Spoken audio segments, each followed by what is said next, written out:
Hi everyone, my name is Julie, and today we're traveling to central Mexico, to the heart of once most powerful empire of the New World, Piali, and welcome to the Nahuatl language.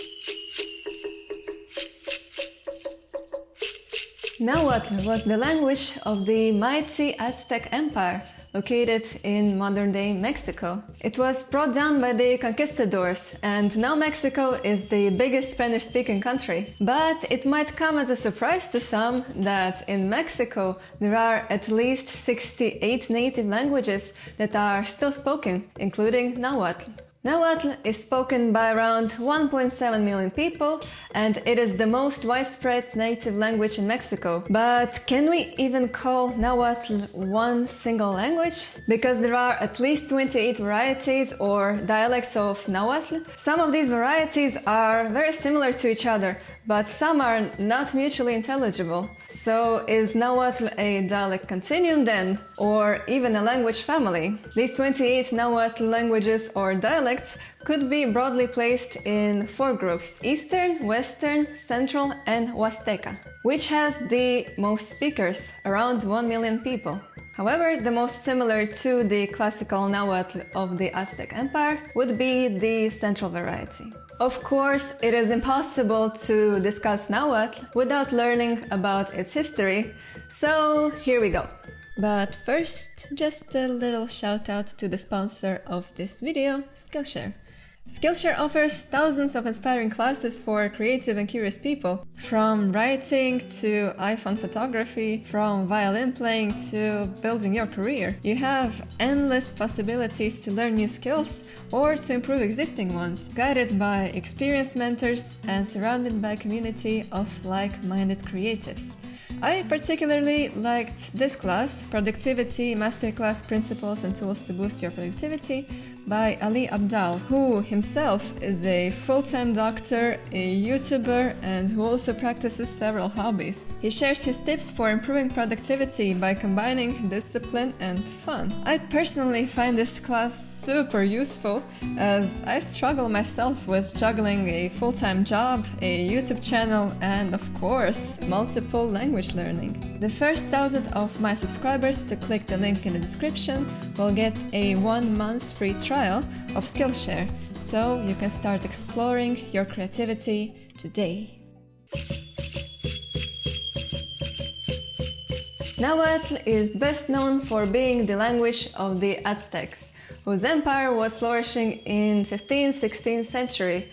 But we're going to start a little earlier. Nahuatl language, or the Nahuatl language family, is a branch of the Uto-Aztecan language family spread all the way from Idaho to El Salvador. The Nahuatl people were migrating to central Mexico from the northern deserted regions in several waves, starting from around 500 AD. Before the mighty Aztec Empire, there was another mighty empire, the Toltecs, who ruled between around 900 and 1200 AD. Not much is known about them, only that they built magnificent structures and spoke Nahuatl. And now on to the stars of the show, the Aztecs, or as they call themselves, the Mexica.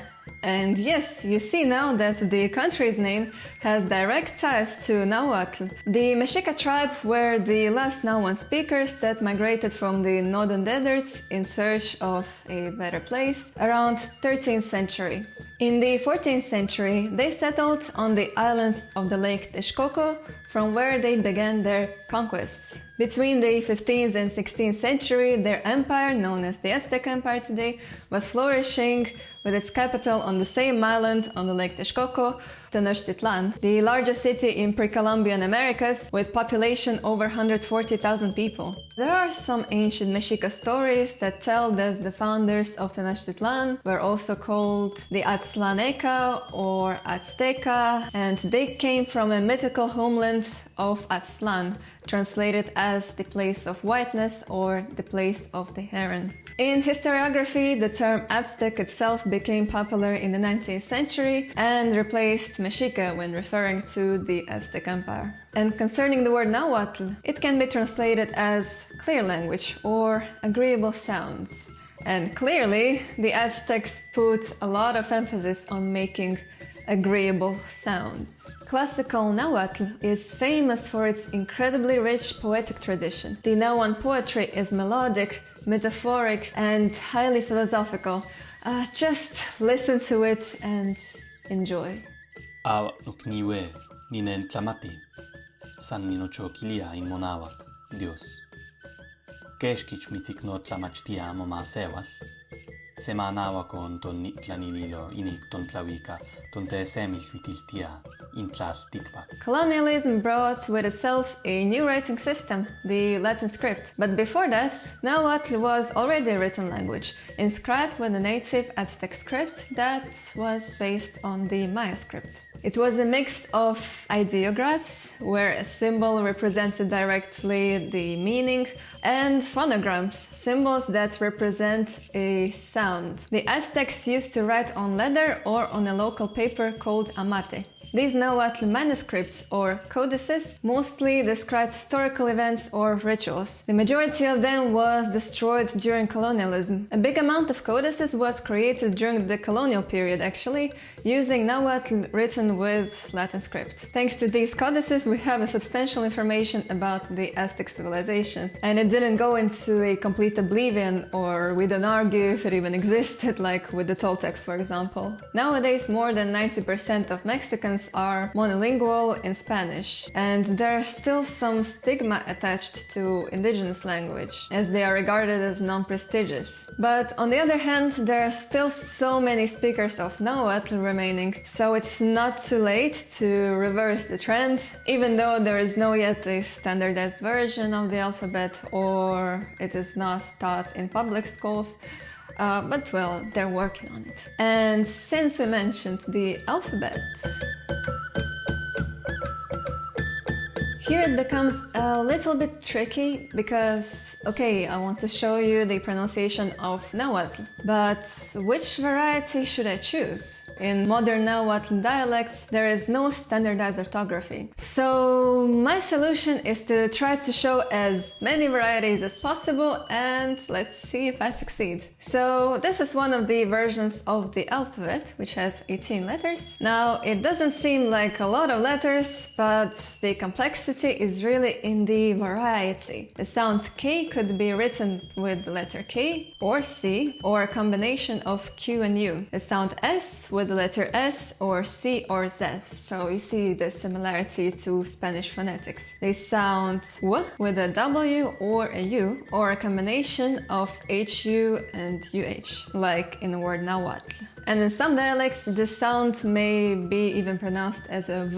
The letter H stands for the glottal stop, or in some varieties it is pronounced as a H. It can be also written with a J and even pronounced as a J, like J. Now the interesting sounds. This is a single sound T, and this is actually pronounced as Sh.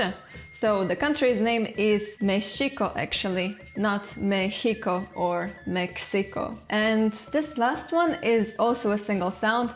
It's like if you try to pronounce T and L at the same time, like in the word Tletl.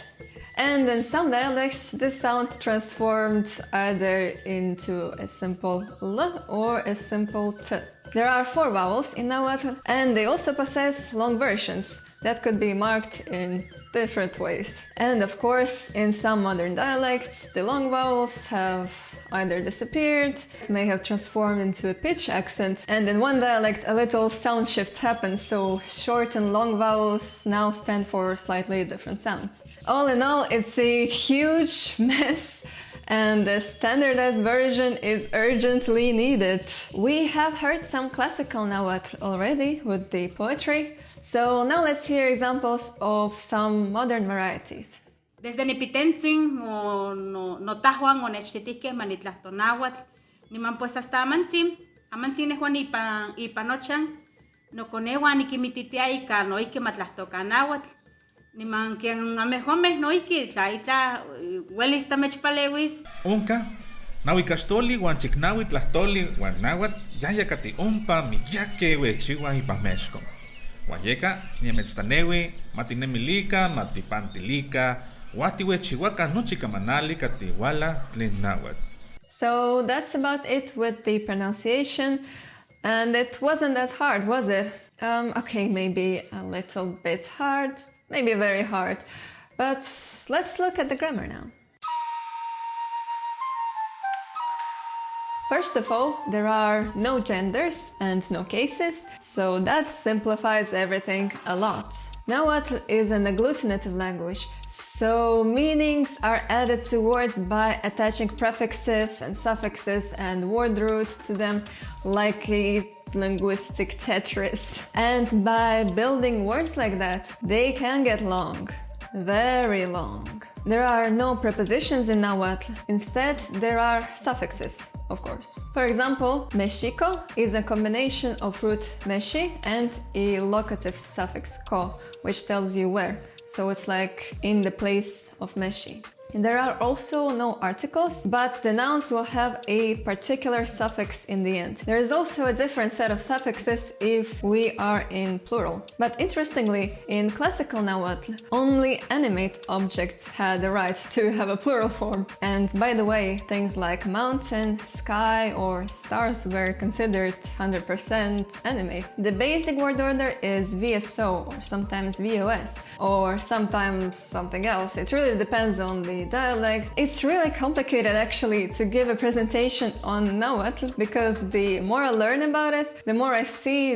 differences between the varieties. And it seems to me that I'm trying to understand several languages at the same time. But well, I chose it myself, so no complaining. By the way, my Patreons helped me to choose this language. So if you want to pick the next one, check out the link here. And we are gonna move on to the last section. Being agglutinative, Nahuatl has this special ability to constantly create and recreate new words. This is again another thing that makes Nahuatl so suitable for poetry. Surprisingly, Nahuatl left its mark not only in Spanish vocabulary, but also in English. With new products from the New World came new words like chian and tomatl, chili and chilpoctli, cacahuatl and chocolate, meaning literally bitter water. And of course, aguacatl. The counting system in Nahuatl is vigesimal, so just like French, for example, they say 4 times 20 instead of 18. Also interesting, every time they reach 5, to say 6, they say 5 plus 1. 7 is 5 plus 2, and so on. But there is a word for 10. So yeah, it's math all along. Very systematic. To conclude, I would like to say that learning Nahuatl is extremely interesting because it lets you really dive in directly into this ancient and unique civilization and helps you understand it and, most importantly, feel it with our hearts. I hope Nahuatl survives and thrives and more poets continue to express their souls in this beautiful language. Like this song that you're hearing by a native Nahuatl speaker of Huasteca variety who kindly helped me with this episode. So make sure to check out his social media. Thank you so much for watching, and I'll see you next time. Bye bye.